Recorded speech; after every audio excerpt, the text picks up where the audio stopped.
Ishkon itu seperti anak SD yang ingin mengajari seorang profesor, anak SD yang hanya mengenal Krishna, mau mengajari kami orang Hindu Nusantara, yang paham dan mengerti konsep ketuhanan yang menghormati semua makhluk, mulai dari buta kala, hewan dan tumbuhan, manusia dan sesama manusia, para leluhur, para dewa termasuk Krishna, para Buddha, sampai kepada Tuhan Yang Maha Esa, atau Sang Hyang Widiwasa, atau Sang Hyang Urip, atau Sang Hyang Embang.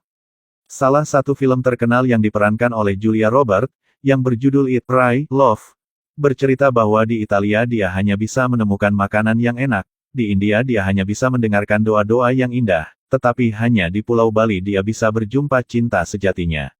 Karena film tersebut, Pulau Bali disebut sebagai Pulau Cinta Kasih. Kenapa Bali bisa mendapat julukan yang begitu indah? Tidak lain karena warisan ajaran leluhur Nusantara yang dijaga baik dan rapi di Pulau Bali selama ribuan tahun. Ajaran leluhur Nusantara, yang telah terbukti membuat Pulau Bali menjadi terkenal di seluruh dunia, harus terus kita jaga, khususnya oleh pemimpin-pemimpin Bali dan PHDI. Merekalah yang seharusnya membuat aturan agar ajaran asli Nusantara tidak dirongrong oleh ajaran asing yang ingin merusak Pulau Bali.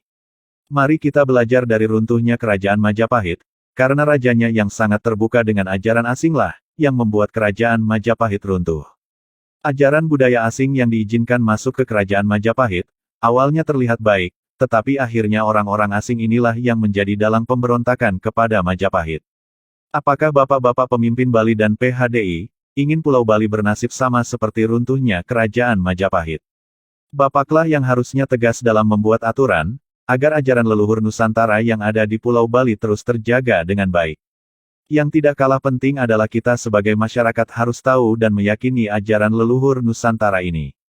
Setelah yakin, kita sebagai generasi penerus bangsa, teruslah berusaha menyebarkan ajaran leluhur Nusantara, agar semua masyarakat mengetahui dan meyakini ajaran leluhur Nusantara yang luhur ini.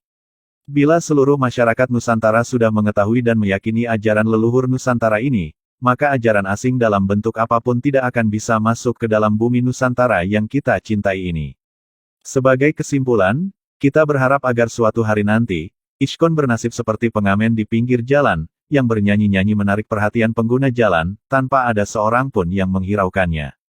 Kita semua tidak menghiraukannya, bukan karena kita membenci mereka, tetapi karena kita tahu dan yakin, ajaran leluhur Bali dan Nusantara, jauh lebih baik dan lebih sempurna dari apa yang mereka ajarkan, dan sudah terbukti selama ribuan tahun ajaran ini menjaga Pulau Bali, ajaran leluhur Nusantara yang membuat Pulau Bali dinobatkan sebagai Pulau Cinta Kasih.